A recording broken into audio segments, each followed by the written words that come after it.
তখন আমার বয়স 18। গরমের ছুটিতে নারায়ণপুর গ্রামে গেছি বেড়াতে, আমার একমাত্র মাসির বাড়িতে। আমার মাসির নাম রীতা দেবী।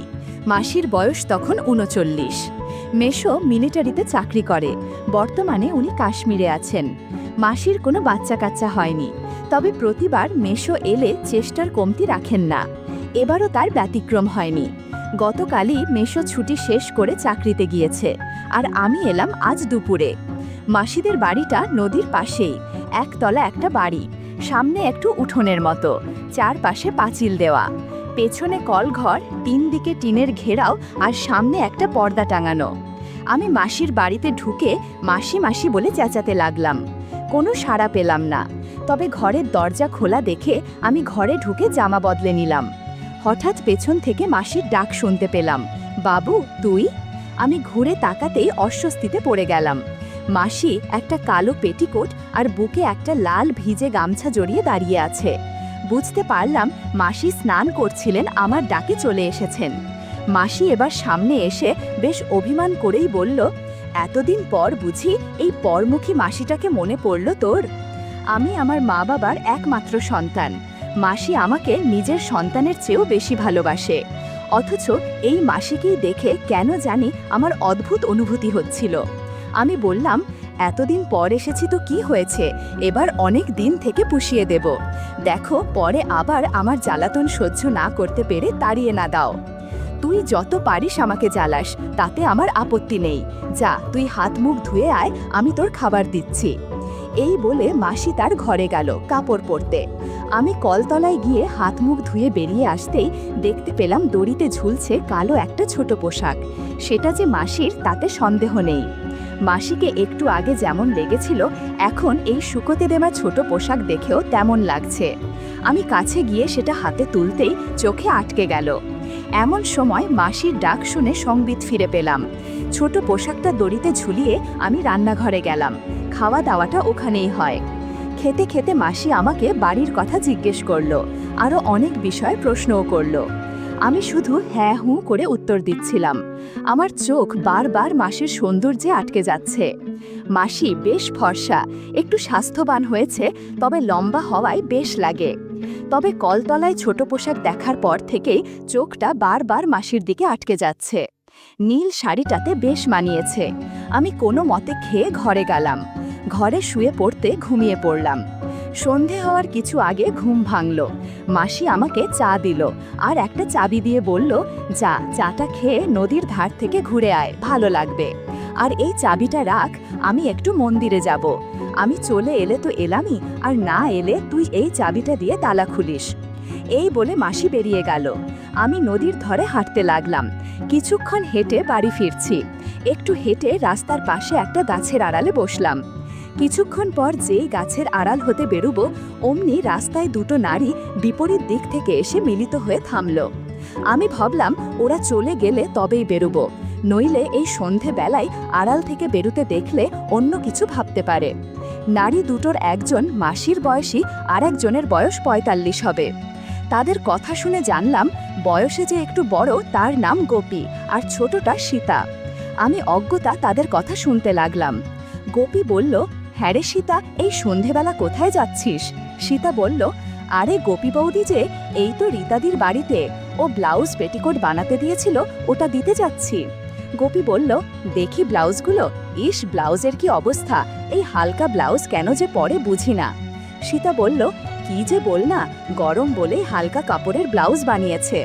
গোপী বলল, গরম না ছাই, আমাদের গরম নেই বুঝি, আরে রীতা ওর সৌন্দর্য সবাইকে দেখাতে চায় বলেই এরকম পরে।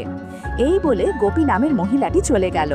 সীতা ওখানে দাঁড়িয়ে বলল, রীতাদিকেও বলতে হবে ব্যাপারটা, বলে সীতা চলে গেল। আমি আড়াল থেকে বেরিয়ে সীতার পিছু পিছু বাড়ি যাচ্ছি, আর এতক্ষণ যা শুনলাম তা ভাবছি। সীতা ঘরে ঢোকার কিছুটা পরেই আমি ঢুকলাম। আমি কোনো শব্দও না করে ঘরে ঢুকে ভাবছিলাম একটু আগে যা শুনেছি। আমার ইচ্ছে হলো ওদের কথা আড়াল থেকে শোনার। আমি বারান্দায় এসে মাসির ঘরের সামনে এসে দাঁড়ালাম। এমন সময় বিদ্যুৎ চলে গেল। ভেতর থেকে আওয়াজ উঠল, সীতা বাইরে চল, এই গরমে থাকা সম্ভব না। শুনে আমি দ্রুত আমার ঘরে চলে এলাম। রীতা মাসি বলল, শোন, আমি না বলা পর্যন্ত তুই অশোকদাকে এ বাড়িতে আসতে নিষেধ করবি। আজই ওকে এটা জানাবি। বাবু বাড়িতে, বুঝতেই পারছিস, জানাজুনি হলে ঝামেলার পরে যাব। সীতা বলল, তা না হয় বলবো, কিন্তু এভাবে আর কতদিন গো? পাড়ার মহিলারা যেভাবে আমাদের, বিশেষ করে তোমার পিছে লেগেছে, তাতে কদিন যে শাক দিয়ে মাছ ঢাকতে পারবো ভগবানই জানেন। আজ গোপী খোঁচা মেরে কিছু কথা শুনিয়ে দিল। ওদের আলাপ থেকে বুঝতে পারলাম অশোকদার সাথে এই দুজনের গভীর সম্পর্ক আছে। দুজনের স্বামী বাইরে থাকে বলে অশোকদার সাথে একটু সময় কাটায়। আরও জানতে পারলাম দুইজন আমাকে পটিয়ে কিছু একটা করতে চায়। এসব বলে দুজন ওখান থেকে উঠল। সীতা দরজা দিয়ে বেরিয়ে যেতেই মাসি তার ঘরে ঢুকল। আমি নিঃশব্দে ঘর থেকে বেরিয়ে বাড়ির বাইরে বেরোলাম। কিছুক্ষণ পর বাড়িতে ঢুকে মাসি মাসি বলে ডাকতেই মাসি দরজা খুলে বেরিয়ে এলো। পরনে একটা নীল ম্যাক্সি। মাসি আমাকে বলল, কোথায় ছিলি রে বাবা? আমার বুঝি চিন্তা হয় না? হাত মুখ ধুয়ে আয়। আমি কলতলায় যেতে যেতে ভাবতে লাগলাম, মাসির এ ব্যাপারটা একটু অন্যরকম। ব্যাপারটা একদম গুলিয়ে যাচ্ছে। তবে মাসির কথা ভাবতে আমার কেমন যেন লাগছিল। বারবার মাসির কথা মনের মধ্যে ভেসে উঠছে। এসব ভাবতে ভাবতে রাতের খাবার খেয়ে শুয়ে পড়লাম। একটু পর বাতি জেলে মাসি এলো। মাসি এসে আমার পাশে বসে এক গ্লাস দুধ এগিয়ে দিল। নে বাবা, দুধটুকু খেয়ে নে, তুই অনেক ক্লান্ত, এটা তোকে শক্তি যোগাবে। দেখিস না মায়েরা নিজেদের সন্তানদেরকে কত যত্ন কর। অবশ্য ভগবান আমাকে সেই সুযোগ দেয়নি। আমি কোনো মতে গ্লাসের দুধটা খেয়ে মাসিকে গুড নাইট বললাম। মাসির আচরণের এই পরিবর্তন বুঝতে পারলেও সাহসের অভাবে আমি কিছুই করতে পারিনি। অনেক কষ্টে ঘুমালাম আর ঘুমের ভেতর মাসিকে স্বপ্নে দেখলাম। বন্ধুরা, ইউটিউবের কড়া নিয়মের কারণে স্বপ্নে যা দেখেছি তা সরাসরি বলা যাচ্ছে না। তোমরা কমেন্টে দেয়া লিংক থেকে আমার ওয়েবসাইট ভিজিট করো, সেখানে একদম খোলামেলা গল্প দেয়া আছে। পরদিন ঘুম থেকে উঠতে উঠতে প্রায় 11টা বেজে গেল। আমি ভাবলাম এখনই স্নান সেরে ফেলা দরকার। আমি স্নান ঘরে যেতেই মাসির শুকোতে দেওয়া ছোট পোশাক নজরে এলো। তার মানে মাসি একটু আগে স্নান সেরে ফেলেছে। মাসি যাতে বুঝতে পারে সেজন্য আমি ছোট পোশাকটা নিয়ে পর্যবেক্ষণ করতে লাগলাম। সুগন্ধ নাথে যেতেই অনেক ভালো লাগছিল। স্নান সেরে ঘরে পৌঁছাতেই মাসির ডাক পেয়ে খেতে গেলাম। মাসির মাথায় একটা লাল টিপ আর সিঁদুর, নাকে একটা রিং পরা, তাতে মাসিকে অনেক সুন্দর লাগছিল। আমি ঠিক করলাম আজ সারা দিন মাসির পাশাপাশি থাকব। মাসি আমাকে খেতে দিয়ে পাশে বসে কথা বলতে লাগলো। তবে মাসির মিটিমিটি হাসিটা আমাকে বেশ অস্বস্তিতে ফেলেছে। আর কোনো কথা খুঁজে না পেয়ে আমি চুপচাপ খেয়ে মাসির পাশে বসে রান্না পড়া দেখতে লাগলাম। আমার কাছে পুরো দৃশ্যটা কাল্পনিক মনে হলেও তা যে বাস্তব তা বুঝতে পারছিলাম। আমি মাসির কাছ থেকে উঠে চলে এলাম ধরা পড়ার আগেই। দুপুরে খেয়ে আমি আমার ঘরে একটু ঘুমোতে চেষ্টা করলাম। হঠাৎ মাসির ঘরের দরজা খোলার আওয়াজে আমি সজাগ হলাম। বুঝতে পারলাম সীতা এসেছে। আমি উঠে মাসির ঘরের দরজায় কান পাততেই শুনলাম, ধ্যাত, ওকে দিয়ে কিছুই হবে না। তুই বল না, আজ আমি যে পোশাক পরেছি তা দেখে যে কারোর মন আটকে যাওয়ার কথা। আর রান্নার পুরোটা সময় একটু অগোছালো ভাবেছিলাম, তবুও ওর কোনো সাড়া নেই। সীতা বলল, আহা দিদি, তুমি ওর ওপর রাগ করছো কেন? আমার মনে হয় তুমি ওর মাসি, তাই যদি কিছু মনে করো বা ওকে বকা দাও বা ওর মাকে বলে দাও, তাই কিছু পড়ছে না। তাই আমি বলি কি, তুমি ওকে। বাকি কথাগুলো ফিসফিসিয়ে বলাতে আমি কিছুই শুনতে পেলাম না। শুধু এটুকুই শুনলাম, মাসি বলছে, তুই পড়িসও বটে, তাহলে এক কাজ কর, তোর বোনপোটাকে বলিস ওটা নিয়ে যেন 5টার দিকে চলে আসে। আমি বাবুকে নিয়ে তখনই বেরোবো, তাহলে আমি যাই, দেরি করলে আবার চিনুকে পাওয়া যাবে না। এই বলে সীতা চলে গেল। আমি বিছানায় শুয়ে পড়তেই মাসি ঘরে এলো। আমার পাশে বসে বলল, বাবু ঘুমিয়ে পড়েছিস? বললাম, না মাসি, কেন? চল আজ একটু বেরিয়ে আসি, পাশেই শহরে একটু ডাক্তার দেখব, তারপর না হয় দুজন মিলে একটা মুভি দেখে বাড়ি ফিরব। আমি বললাম, ওকে চলো। এরপর দুজনে রেডি হয়ে বেরিয়ে পড়লাম। মাসি দরজায় তালা দিয়ে বেরোতে লাগলো। মাসিকে একদমই চিনতে পারছি না। সকালে যিনি অগোছালোভাবে শাড়ি পরেছিলেন, এখন দেখি একদম গুছিয়ে শাড়ি পরেছেন। লাল সিঁদুর, লাল টিপ, লাল লিপস্টিক আর নাকে একটা রিং দিয়ে সাজান মুখটা ছাড়া কোনো কিছুই দেখা যাচ্ছে না। গ্রাম থেকে এই ছোট্ট শহরটাতে আসতে আসতে 6:30 বেজে গেছে। মাসি গাড়ি ভাড়া দিয়ে বিদায় দিল। ডাক্তারের চেম্বার থেকে বেরোলাম 7:30-এ। এবার আর একটা অটোতে করে সিনেমা হলে চলে গেলাম। মাসির জাগটা ভালো করে জানা, মেশোর সাথে নাকি প্রায় আসে। মাসি আমাকে নিয়ে যে মুভিটা দেখলো তা বেশ ভালোই, তবে মুভির মাঝখানে মাসি টয়লেটে গেল আর ফিরেও এলো একটু অগোছালোভাবে। আমি শুধু ভাবতে লাগলাম, মাসি হঠাৎ এই বেশ ধরল কেন? তাহলে আজ রাতেও কি কিছু হবে? মুভিটা শেষ হতেই আমরা বেরুলাম। তখন প্রায় রাত 10টা। মাসিকে যাওয়ার কথা বলতেই মাসি অবাক হয়ে বলল, পাগল হয়েছিস? এত রাতে কোন অটোওয়ালা যেতে চাইবে না? আমার এক পরিচিত দিদির একটা হোস্টেল আছে, ওখানেই থাকবো। আমরা একটা অটো নিয়ে প্রায় 20 মিনিটের মধ্যেই একটা গলির সামনে দাঁড়ালাম। ভাড়া মিটিয়ে মাসি গলি ধরে এগুতে লাগলো। আমি মাসির পেছন পেছন যেতে লাগলাম। একটা গেটে 2টো লোক বসা ছিল। মাসি কি যেন বলল, তারপর তারা আমাদেরকে একটা ঘরের সামনে দিয়ে চলে গেল। আমাকে বাইরে দাঁড়া করিয়ে মাসি ভেতরে ঢুকলো। ভেতরে আরও 2টো নারী ছিল।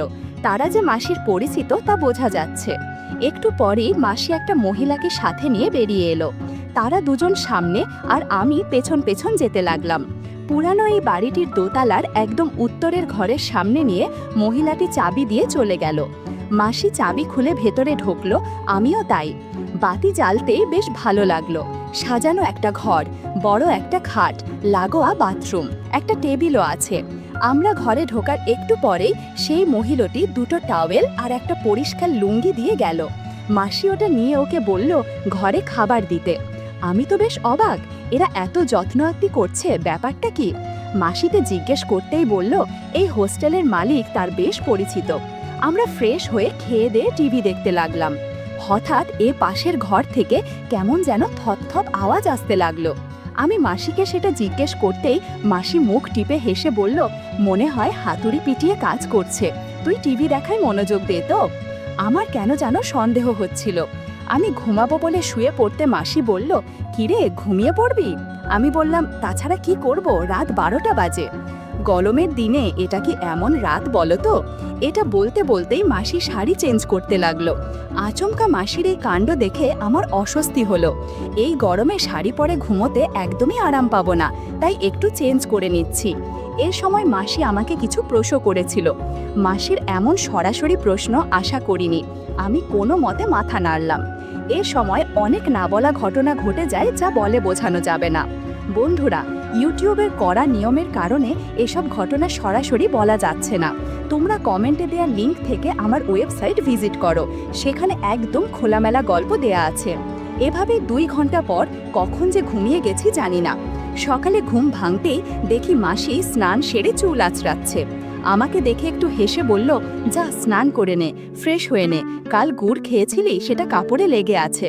স্নান করে ফ্রেশ হয়ে আমরা বেরিয়ে পড়লাম। সকালে বাইরে খেয়ে হালকা কেনাকাটা করে দুপুরে খেয়ে নিলুম। তার বাদেই বাড়ির দিকে রওনা হলাম। বাড়িতে পৌঁছলাম শেষ বিকেলে। সন্ধেবেলা সীতা বাড়িতে এলো। মাসি রান্নাঘরে ছিল, ওখানে দুজন কথা বলছে। আমি জানলার পাশে দাঁড়িয়ে শুনছি। এখন আর ধরা পড়ার ভয় নেই, কারণ মাসি জেনে গেছে যে আমি তাদের আগের কথাগুলো শুনেছি। সীতা কৌতূহলী হয়ে বলল, কি গো দিদি, কিছু হয়েছে? স্বামী সীতাকে সব কিছু খুলে বলে, আর সীতা বলে, তোমার ভাগ্নের সাথে আমার একটা ব্যবস্থা করে দাও না দিদি। মাসি বলল, ঠিক আছে, রাতে চলে আসিস, আমি ওকে বুঝিয়ে দেব। এদিকে আমি তাদের কথা শুনছিলাম আর ভাবছিলাম, যাক, এবারের ছুটি বেশ ভালো মতো কাটানো যাবে।